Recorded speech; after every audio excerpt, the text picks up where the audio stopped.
estamos no capítulo 24, o último capítulo do Evangelho de Lucas. Graças a Deus, chegamos a mais o final de um dos evangelhos. E nesse último capítulo, Lucas está narrando a ressurreição de Jesus e a experiência de dois discípulos que não pertenciam ao grupo dos 11, mas pertenciam a um grupo maior de discípulos de Jesus. E esses discípulos estavam indo para a cidade de Emaús, quando o próprio Jesus ressuscitado entra entre eles ali naquele caminho e vai conversando, e é uma experiência tão maravilhosa. É um texto que eu gosto muito, amo muito e tiro muitas lições sobre nossa relação de culto com o Senhor, sobre as Escrituras Sagradas, como é importante nós estudarmos as Escrituras e como é importante a luz do Espírito sobre as Escrituras e como as Escrituras precisam ser explicadas, como elas precisam ser interpretadas, como elas precisam ser entendidas a partir da visão do reino de Deus vindo por meio de Jesus, da promessa de Deus centrada no Messias. É exatamente isso que esse capítulo mostra. Se você o leu, você já deve estar entendendo o que eu estou falando. Se não leu, dá uma paradinha, leia o capítulo, ou leia depois e novamente ouça o vídeo, vai ser melhor ainda para você. Mas vamos prosseguir aqui. Eu estou vendo que no capítulo 24, Lucas diz que no primeiro dia da semana, como nós sabemos, acontece a ressurreição de Jesus, no que nós temos hoje por domingo, o primeiro dia da semana. E também foi nesse mesmo dia, Lucas relata no versículo 13, que naquele mesmo dia, dois deles estavam nesse caminho, como eu falei. Então, era um dia de culto, um dia em que eles iriam adorar ao Senhor e ter uma relação, uma experiência com Deus histórica e maravilhosa no primeiro dia da semana. Lembre-se que Lucas está escrevendo décadas depois que esse fato aconteceu. Jesus já havia morrido, ressuscitado, subido aos céus. Eles já praticavam a ceia como um elemento central do culto, que era nas casas, e eles praticavam aquela refeição fazendo o que Jesus mandou fazer, lembrando, usando aquele rito como um sinal da aliança que foi feita no corpo e no sangue de Jesus na cruz. E Lucas escreve propositalmente para irmãos que já praticavam isso há algumas décadas, mostrando como isso realmente é interessante a se fazer, porque nesse momento Cristo está no nosso meio.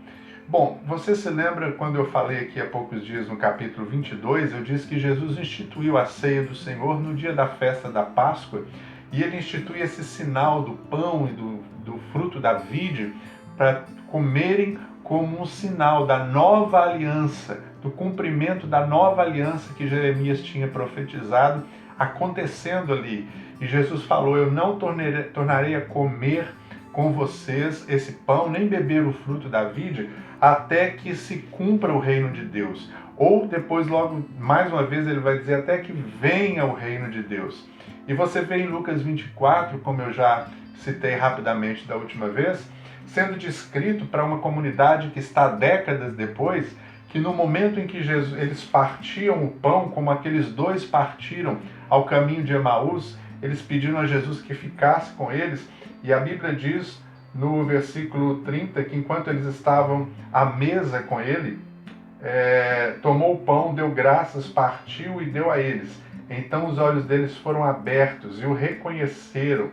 E nesse momento, essa é a expressão que realmente lembra a ceia do Senhor. Algo que Jesus tinha instituído já e que aqueles irmãos, algumas décadas depois, ao lerem isso, conseguiam identificar. Então eles percebiam, quando nós partimos o pão, quando nós estamos em comunhão uns com os outros, quando nós estamos falando e partilhando até mesmo as nossas tristezas, como esses dois ao caminho de Emaús estavam tristes, porque achavam que toda a esperança deles tinha ido embora com a morte de Jesus.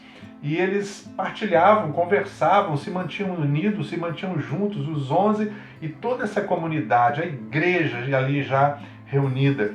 E esses irmãos décadas depois, olham para essa experiência daqueles primeiros irmãos lá e percebem Jesus sentando com eles, ressuscitado dos mortos e ceando. E aqueles irmãos vão dizer: o nosso coração ardia enquanto ele nos expunha as Escrituras, quando ele nos ensinava as Escrituras, quando ele nos interpretava as Escrituras, mostrando que todas as Escrituras apontavam para ele. É isso que Jesus diz aqui nesse capítulo.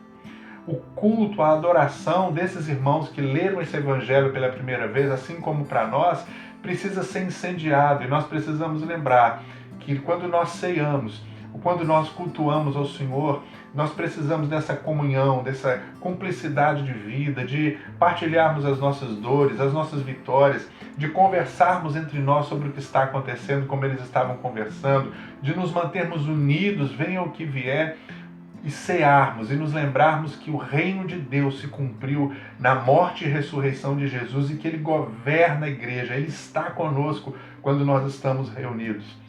Como é maravilhoso lembrar isso quando nós cultuamos juntos ao Senhor nas casas, nos nossos auditórios, celebrando a ceia do Senhor. O nosso coração deve arder.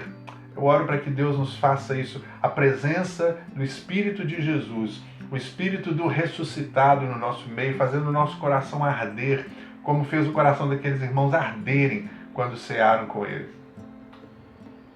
O coração daqueles que leram esse Evangelho deve ter ardido com isso, de vontade de cultuar, de estar juntos e de celebrar a ceia e estar com Jesus ali, que o nosso também queime. Eu quero terminar, como eu disse, pedindo que você note como Jesus explicou-lhes o que constava Jesus em todas as Escrituras para eles.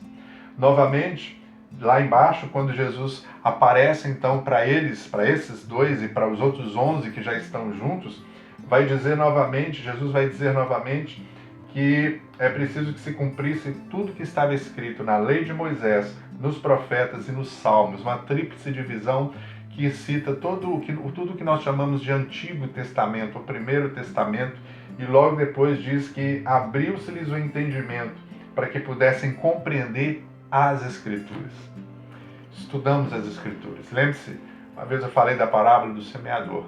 Nós precisamos estudar as Escrituras, explicar as Escrituras, entender as Escrituras, para que o Espírito de Deus, então, traga fé ao nosso coração. Jesus disse, quando começou a conversar com aqueles irmãos, como vocês demoram a entender, como vocês demoram a entender tudo aquilo que os profetas falaram, e porque vocês demoram a entender, vocês demoram a crer. Que não seja assim conosco, que a gente cresça realmente, como aqueles irmãos cresceram ali naquele momento. Nós vamos em breve, nos próximos dias, iniciar um curso de interpretação bíblica, de como estudar a Bíblia, para que nós possamos ver como aqueles irmãos viram o que consta sobre Jesus, ou sobre o plano eterno de Deus em Jesus, em todas as Escrituras. E assim o nosso culto se aqueça, o nosso coração arda, e que uma vez que Jesus nos revele, o Espírito de Deus nos revele essas Escrituras explicadas, interpretadas e sob a luz do Espírito, a gente tem um culto, uma adoração, uma relação ainda mais profunda com Jesus ressuscitado. Deus abençoe você. Faça disso um alvo na sua vida e que o teu culto, a tua adoração, nosso, se revolucione com a expectativa do Cristo ressuscitado por meio do seu Espírito, habitando e se manifestando no nosso meio. Amém.